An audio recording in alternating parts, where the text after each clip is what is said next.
उसके बाद में अगला आ जाता है आपका एक मल्टीपल एलील।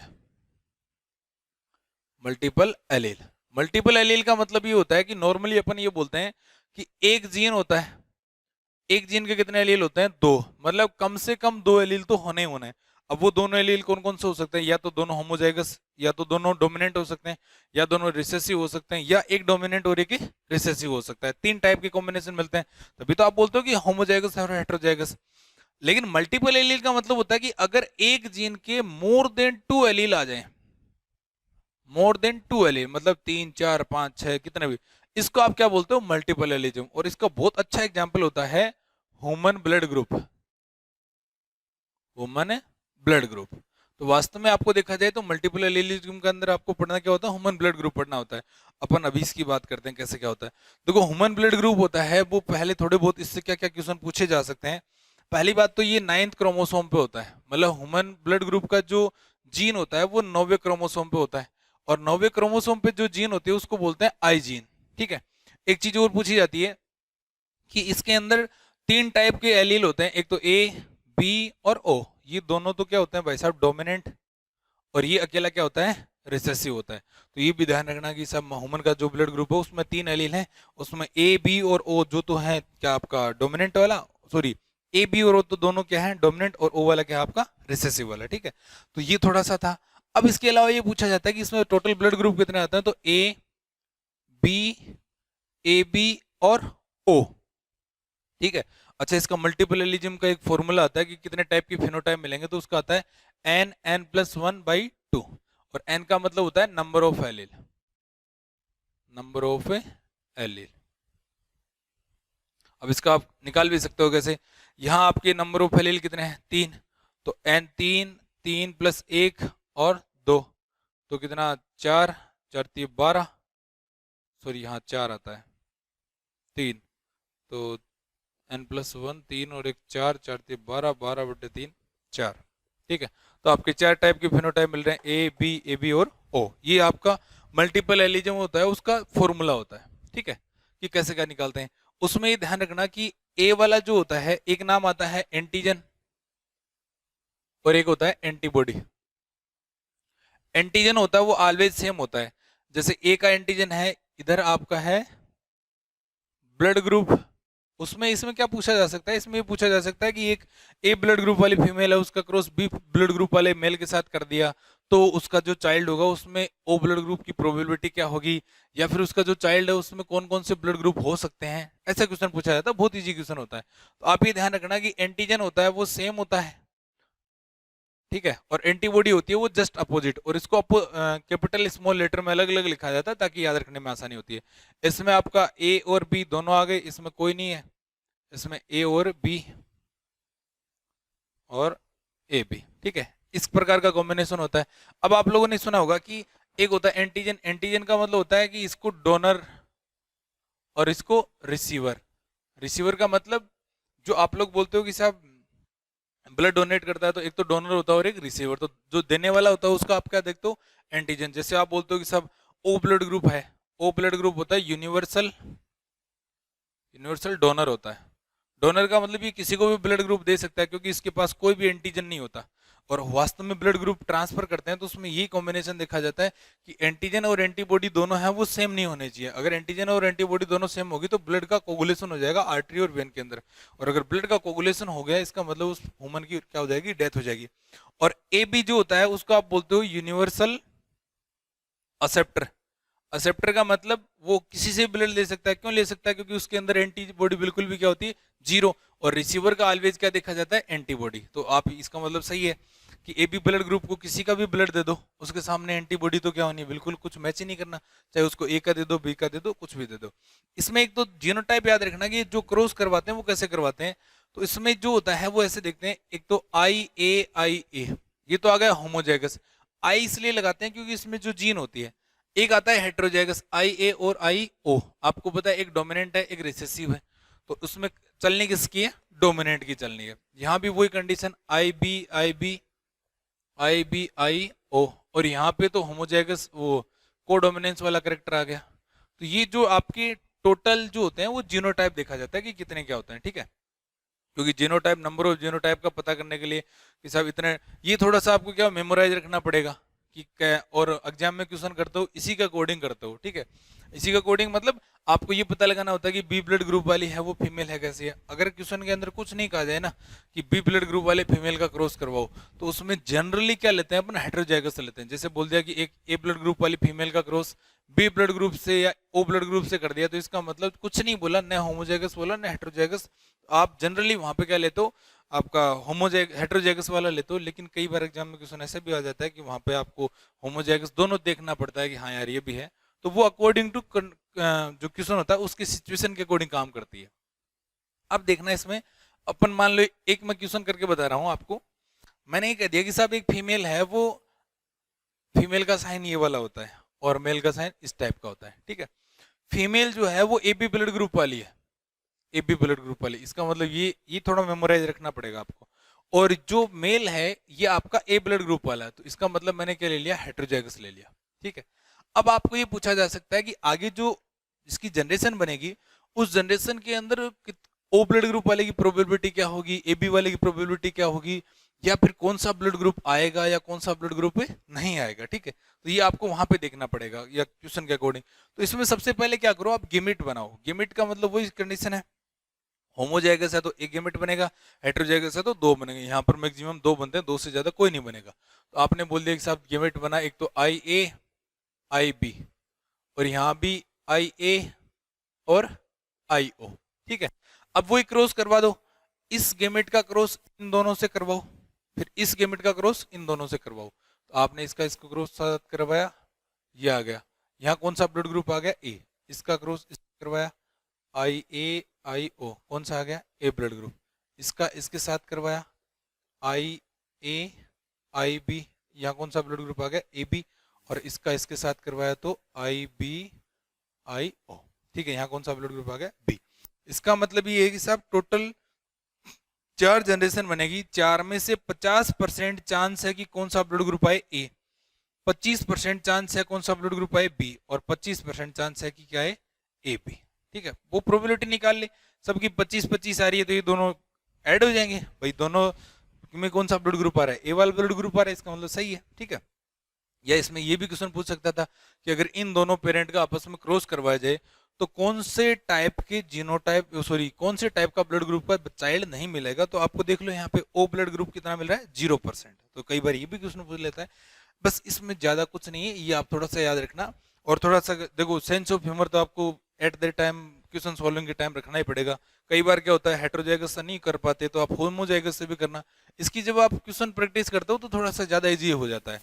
आप क्वेश्चन देखते हैं आपको आइडिया लग जाएगा कि यार ये क्वेश्चन हो सकता है या नहीं हो सकता है, या फिर इसमें टाइम कितना लगना है। कई बार तो क्या लैंग्वेज पढ़ते पता लग गया साहब, जैसे मान लो आपको बोल दिया कि एक ए ब्लड ग्रुप वाला ए बी वाला ओ वाला फीमेल है, ए वाले मेल है, तो पता है बी ब्लड ग्रुप कभी नहीं आ सकता, क्योंकि बी वाले के लिए कम से कम एक एलील बी का चाहिए, चाहे वो मेल में हो चाहे वो फीमेल के अंदर हो, ठीक है। अब एक चीज यहाँ पे नाम आता है लिंकेज, ठीक है। तो लिंकेज का मतलब ये होता है कि देखो इसकी डिस्कवरी की थी, जो लिंकेज का पता लगाने के लिए वो मॉर्गन साइंटिस्ट थे।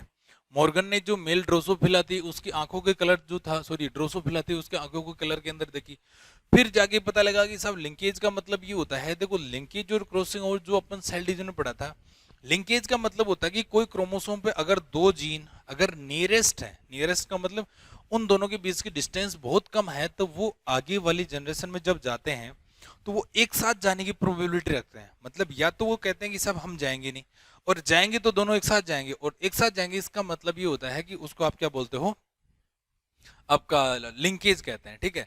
अब इसमें दो फेज होती है, एक सिस होती है और एक ट्रांस होती है। सिस कपलिंग, सिस या ट्रांस कपलिंग बोलते हो, जो आप लोगों ने पढ़ा भी होगा, ठीक है।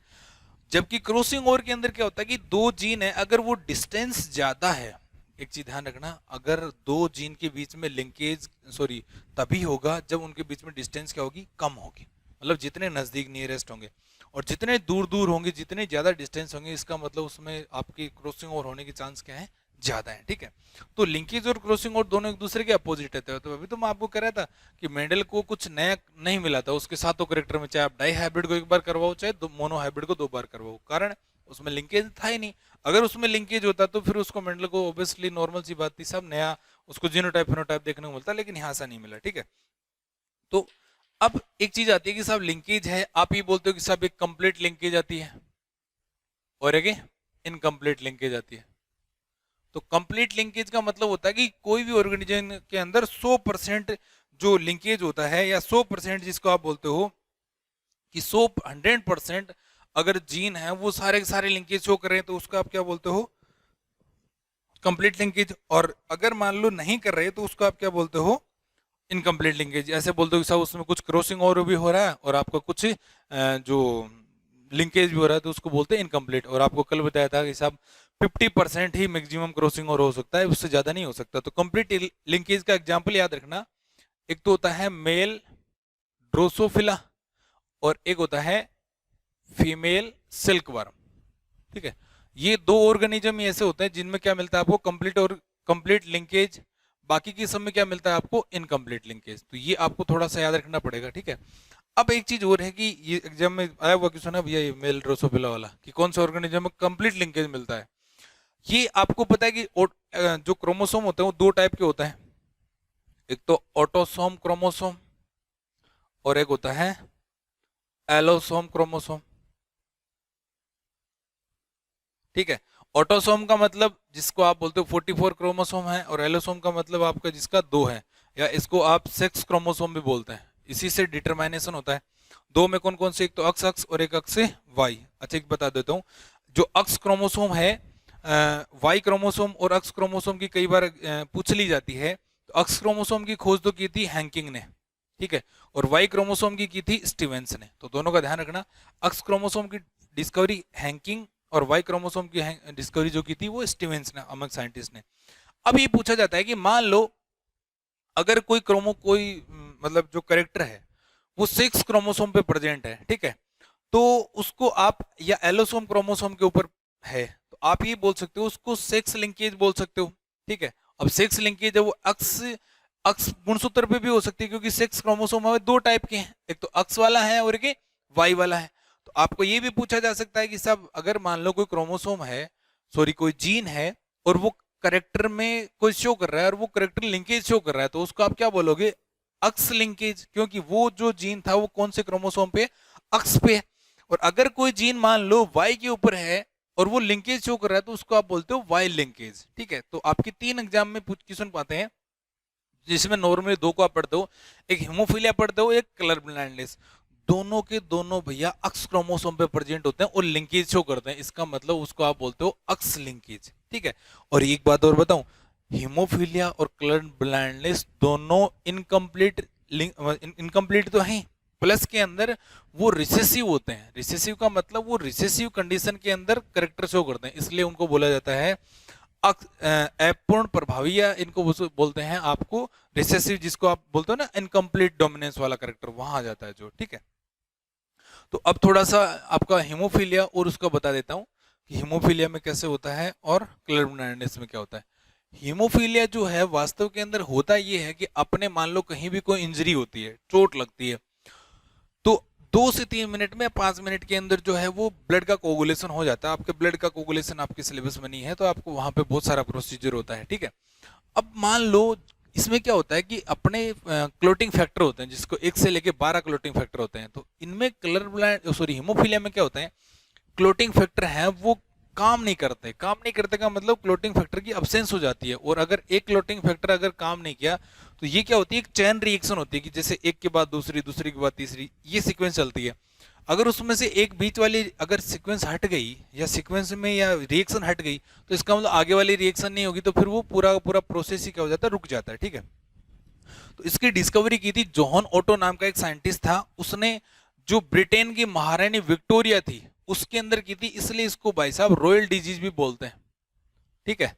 ध्यान रखना, महारानी विक्टोरिया की जीनस में की थी, महारानी विक्टोरिया में नहीं की थी। क्यों, हिमोफीलिया कभी भी फीमेल के अंदर नहीं होता। छोरियों के तो मजे हो गए भाई, फीमेल में ये डिजीज कभी नहीं हो सकती, उसके पीछे रीजन क्या है वो बताऊंगा, ठीक है। जबकि ये डिजीज जो हिमोफीलिया है वो कभी मेल के अंदर ही होती है, ऑलवेज फीमेल के अंदर नहीं होती, ठीक है। अब एक चीज, ये रॉयल डिजीज इसलिए क्योंकि वो महारानी विक्टोरिया की जीनस में, जैसे होता है ना कि महारानी विक्टोरिया का वंश था उसके अंदर की थी, महारानी विक्टोरिया में तो हो ही नहीं सकती डिजीज, ठीक है, इसलिए इसको रॉयल डिजीज बोलते हैं। अगली बात ये होती है कि हीमोफीलिया जो है वो 3 टाइप का होता है, एक तो ए, एक बी और एक सी। ए वाला जो होता है इसके अंदर 8वें फैक्टर की अनुपस्थित अब्सेंट होता है, 8वां फैक्टर। बी के अंदर 9th फैक्टर होता है और इसके अंदर होता है वो 11 नंबर फैक्टर होता है। ठीक है, तो आप एक तो ये ध्यान रखना कि हीमोफीलिया ए बी सी जो 8 9 11 सीक्वेंस याद रह जाएगी। वास्तव के अंदर जो महारानी विक्टोरिया की जीनस में कीजिए वो कौन सा था, ए था, इसलिए हीमोफीलिया ए को क्या बोलते हो आप, रॉयल डिजीज। प्लस में एक चीज और बता दूं, जितने ऑर्गेनिज्म के अंदर या जितने ह्यूमन के अंदर हीमोफीलिया मिलता है आपको जनरली कौन सा मिलेगा, ए मिलेगा, क्योंकि मोर प्रोबेबिलिटी होती है इसकी। ठीक है, और जो बी वाला होता है इसको क्रिसमस डिजीज भी बोलते हैं, सी वाले का कोई स्पेशल नाम नहीं होता। तो आप ये ध्यान रखना कि हीमोफीलिया जो महारानी विक्टोरिया में था वो कौन सा था, ए था, इसीलिए ए को क्या बोलते हैं, रॉयल डिजीज। मतलब हीमोफीलिया पर्टिकुलर आ जाए फिर उसमें भी आ जाए कि ए बी सी कौन सा होता है तो क्या होता है। ठीक है, अब इसमें एक नॉर्मल सी बात है कि सब जो, अच्छा ये आपको पता है कि इनकम्प्लीट है, या आप बोल दोगे कि सब रिसेसिव कंडीशन के अंदर होता है, इसलिए आपको पता है डोमिनेंट के अंदर होता तो आप लिखते कैपिटल एच, लेकिन ये रिसेसिव के अंदर है इसलिए आप क्या लिख रहे हो, इसको स्मॉल एच। अब यहाँ पे थोड़ा सा एक चीज बता देता हूँ कि ये फीमेल के अंदर क्यों नहीं होता और ओनली मेल में ही क्यों होता है। यहाँ पर इसकी जो क्वेश्चन करोगे ना, कैसे क्वेश्चन आता है कि एक हीमोफीलिया डिजीज मेल का क्रॉस एक नॉर्मल फीमेल से करवा दिया तो उसके आगे जो जीन जो चाइल्ड पैदा होंगे या जो प्रोजनी होगी उसमें हीमोफीलिया के मेल कितने होंगे फीमेल कितने होंगे, परसेंटेज प्रोबेबिलिटी सारा वो का वही जो आपको मैंने ब्लड ग्रुप वाला बताया कि आपको पहले जीनोटाइप देखना है। यहाँ मैं केवल जीनोटाइप बताऊंगा, क्रॉस करके एक आपको समझा दूंगा। सबसे पहले जीनोटाइप देखो, गिमेट बनाओ, और गिमेट बनाने के बाद में देखो कि सब कौन से टाइप की आपको कॉम्बिनेशन मिल रहे हैं। तो इसमें जो पहले अपन बात कर रहे हैं फीमेल की, अच्छा ये मैं बता रहा था हीमोफीलिया अक्स क्रोमोसोम लिंकेज शो करता है, इसका मतलब हीमोफीलिया का जीन ऑलवेज कौन से जीन पे कौन से क्रोमोसोम पे मिलेगा, अक्स पे मिलेगा। तो फीमेल के अंदर कॉम्बिनेशन होता है अक्स अक्स, तो ये तो क्या होगी भाई साहब, नॉर्मल फीमेल। एक होता है अक्स एच अक्स, ये होगी वेक्टर फीमेल। वेक्टर फीमेल का मतलब ये होता है कि जैसे अपन पॉसिबिलिटी देख रहे हैं कि या तो दोनों ही अक्स क्रोमोसोम पे जीन नहीं हो तब तो नॉर्मल होगी, अगर एक पे होगी तो वेक्टर का मतलब इसलिए बोल रहे हैं क्योंकि इसमें इसका आपका करेक्टर शो नहीं होगा। क्यों नहीं होगा, उसके पीछे रीजन है कि ये जो फीमेल है वो एक जनरेशन से सेकंड जनरेशन के अंदर डिजीज को ले जाने का काम करेगी, जिसको आप बोलते हो ना जैसे मादा एनाफ्रीज है वो आपका मलेरिया है, उसका एक क्या होता है वेक्टर होता है, एडीज मच्छर है, ठीक है, वो आपका डेंगू का होता है, डेंगू वायरस जो होता है। तो वो ये का वेक्टर का मतलब होता है कि एक जगह से दूसरी जगह कौन लेके जाता है, किसकी सहायता से। जैसे आजकल कोरोना चल रहा है तो कोरोना के अंदर आपको पता है एयर के द्वारा जाता है, हवा के द्वारा, मतलब जो आपका छींक या कोई पानी है जो भी आपका मतलब जो कंटामिनेट चीज जो भी होती है तो वो उसकी वेक्टर है। तो वैसे ये वेक्टर है लेकिन इसमें खुद में डिजीज नहीं हो रहा, मतलब ये आगे वाले जनरेशन में लेके जा सकती है। तीसरी कंडीशन आती है कि अक्स एच, तो ये हो गया आपका हीमोफीलिया फीमेल, या आप इसको बोल सकते हो डिजीज फीमेल।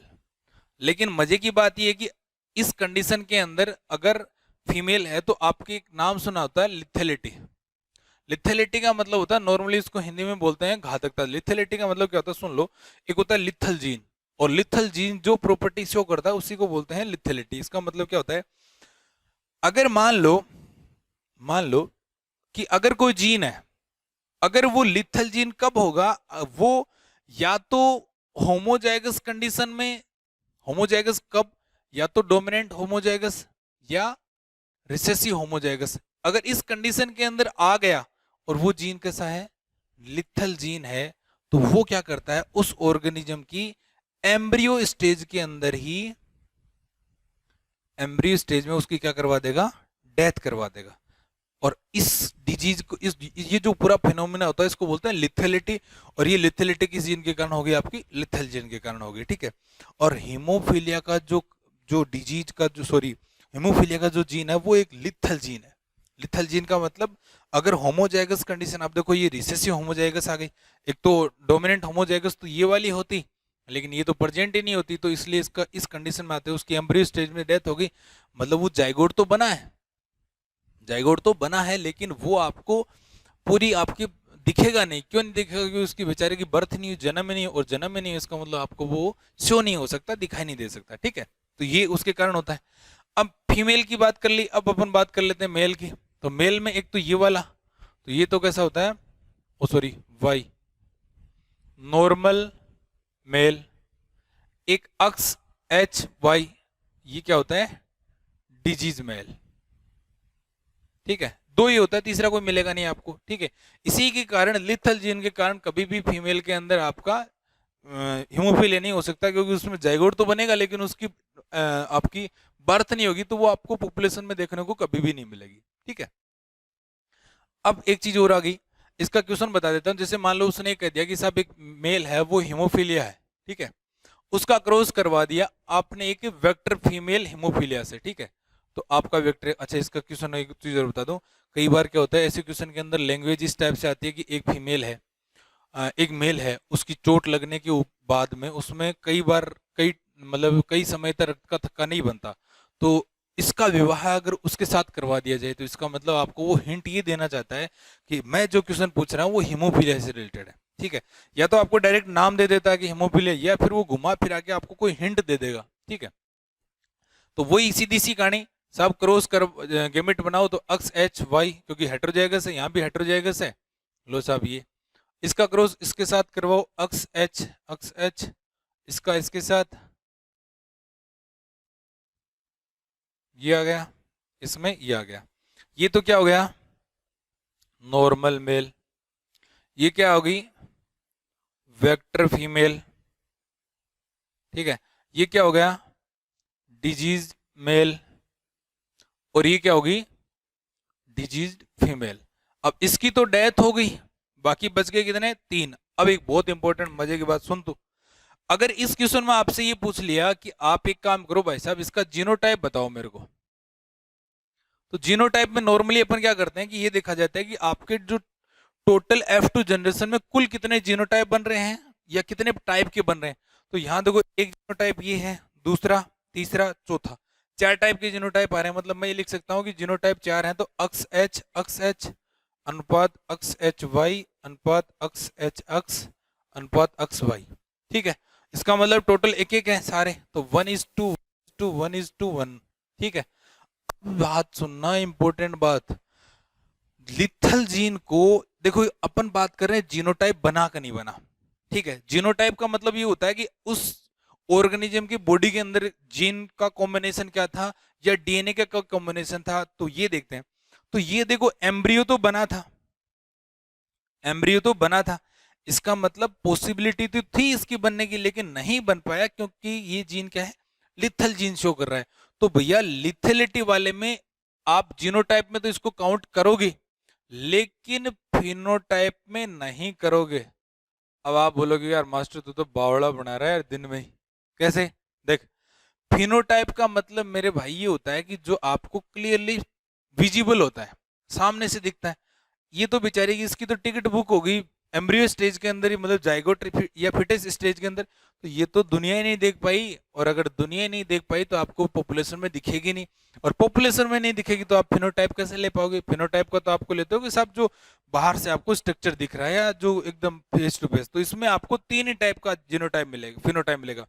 एक तो डिजीज मेल, तो आपने बोल दिया कि साहब डिजीज्ड मेल अनुपात वेक्टर फीमेल, और लास्ट क्या था आपका, नॉर्मल मेल।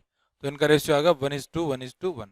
तो अब एक चीज बहुत इंपॉर्टेंट होगी कि साहब लिथल जीन जो होता है उसमें फिनोटाइप में एक रिड्यूस हो जाता है ड्यू टू लिथल जीन या लिथेलिटी का। ठीक है, तो ऐसा कोई भी क्वेश्चन आ जाता है, ध्यान रखना, पूछा हुआ क्वेश्चन है, बहुत अच्छा लेवल का है।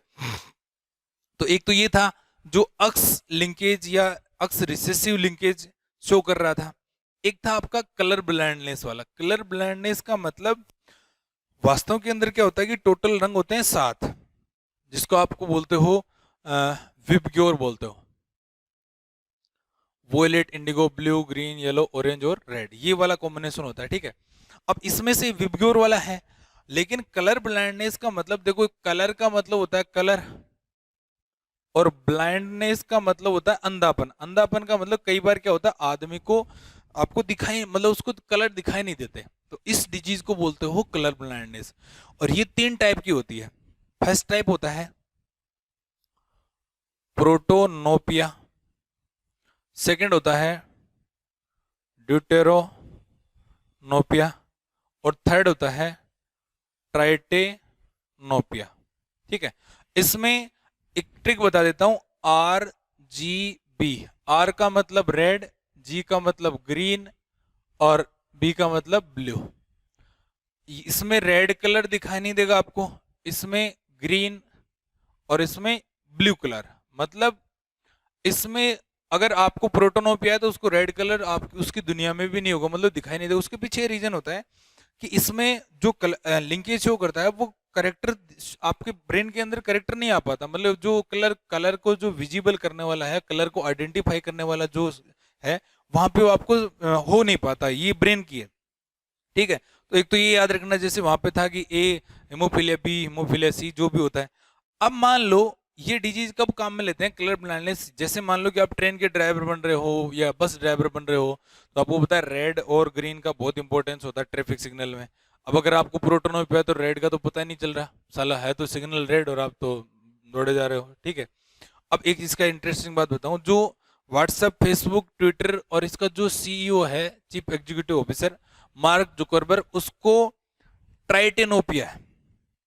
ट्राइटेनोपिया का मतलब उसको ब्लू कलर कभी भी नहीं दिखाई देता, इसीलिए वो अपना फेसबुक का, व्हाट्सएप का और ट्विटर का कलर आपको हमेशा कैसा मिलेगा, ब्लू मिलेगा। ध्यान रखना, बहुत इंटरेस्टिंग बात है। ठीक है, तो इसमें भी वही सीन होता है। अच्छा हाँ, ये लिथेलिटी शो नहीं करता भाई साहब, बोले तो ये डिजीज तो फीमेल में भी होगी, मतलब छोरियों भी लपेटे में आएंगी। ठीक है, तो ये एक नॉर्मल सी बात है, और बाकी वही सीन हो जाएगा। क्या यहाँ पर भी इनकम्प्लीट शो हो रहा है, या आप बोल दो कि साहब रिसेसिव कंडीशन के अंदर, तो आप कैपिटल नहीं लिख पा के क्या लिखोगे, स्मॉल लिखोगे। तो वही अक्स अक्स, तो ये तो क्या होगी, नॉर्मल फीमेल। अक्स सी अक्स, तो ये क्या होगी, वेक्टर फीमेल। एक अक्स सी, तो क्या होगी, डिजीज फीमेल। ये तो होगी फीमेल वाला। मेल वाला क्या होगा, अक्स वाई, तो ये तो क्या हो गया, नॉर्मल मेल। और अक्स सी वाई, ये क्या हो गया, डिजीज मेल। ठीक है, अब वही क्रॉस करवा दो कि गेमेट बनाओ, जीनोटाइप, मतलब डिटो वही का वही सारा सिस्टम। ठीक है, ये तो था आपका अक्स लिंकेज वाला। वाई लिंकेज का एक एग्जांपल है, वाई लिंकेज के अंदर एक क्वेश्चन एक आता है, हाइपर ट्राइकोसिस। हाइपर ट्राइकोसिस का मतलब एक ही कैरेक्टर होता है जो वाई लिंकेज पे होता है। हाइपर ट्राइकोसिस का मतलब होता है कि जो कान पे जो बाल आते हैं, जैसे आपका ईयर पिन्ना वाला पोर्शन है, इस पे जो बाल आते हैं वो ओनली और ओनली वाई कैरेक्टर के कारण आते हैं, और वाई कैरेक्टर के कारण आते हैं, और वो एक लिंकेज शो करता है। तो वाई कैरेक्टर के ऊपर एक ही होता है जो लिंकेज शो करता है। हाइपर ट्राइकोसिस बोले तो कानों का ऊपर बाल का आना। अब एक बहुत इंपॉर्टेंट बात सुनो, देखो क्वेश्चन क्या आता है, अक्स लिंकेज है वो मेल में भी आ सकती है, फीमेल में भी आ सकती है। पूछो कैसे, मैं बता रहा हूं। इसलिए आ सकती है क्योंकि अक्स जो क्रोमोसोम है वो तो मेल में भी होता है और फीमेल में भी होता है। इसका मतलब दोनों जो अक्स लिंकेज है वो तो मेल में भी और फीमेल दोनों के अंदर सेम आती है। बट वाई वाली है वो केवल और केवल मेल से मेल में, मेल से मेल में, मेल से मेल में जा सकती है। ठीक है, तो ये थोड़ा सा याद रखना। अब यहां आपको लगे हाथ एक सेक्स डिटरमाइनेशन का और बता देता हूं। सेक्स डिटरमाइनेशन का मतलब कि सब किस प्रकार का सेक्स डिटरमाइनेशन, मतलब कौन सा जीन करेगा, सॉरी कौन सा क्रोमोसोम करेगा, कौन सा नहीं करेगा।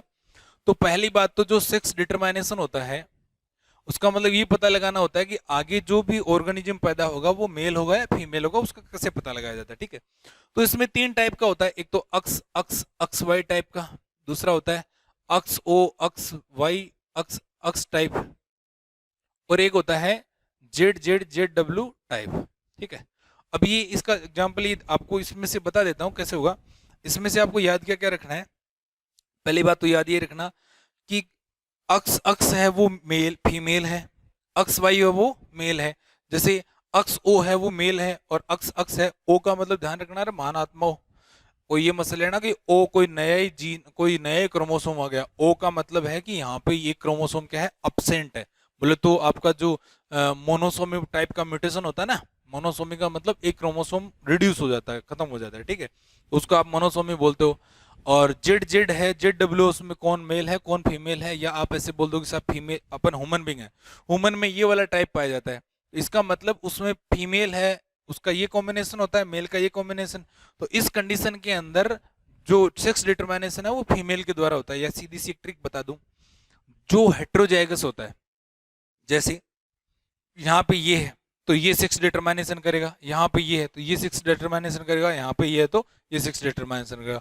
तो जो भी टाइप है, कोई सा भी टाइप हो, उसमें ऑलवेज जो हेट्रोजाइगस है, चाहे वो मेल है तो मेल करेगी, फीमेल है तो फीमेल करेगी। एक इसका एक एग्जाम्पल बहुत इंपॉर्टेंट याद रखना, एग्जाम्पल का मतलब कि कौन कौन से किस किस टाइप के अंदर पाया जाता है। ठीक है, थैंक यू।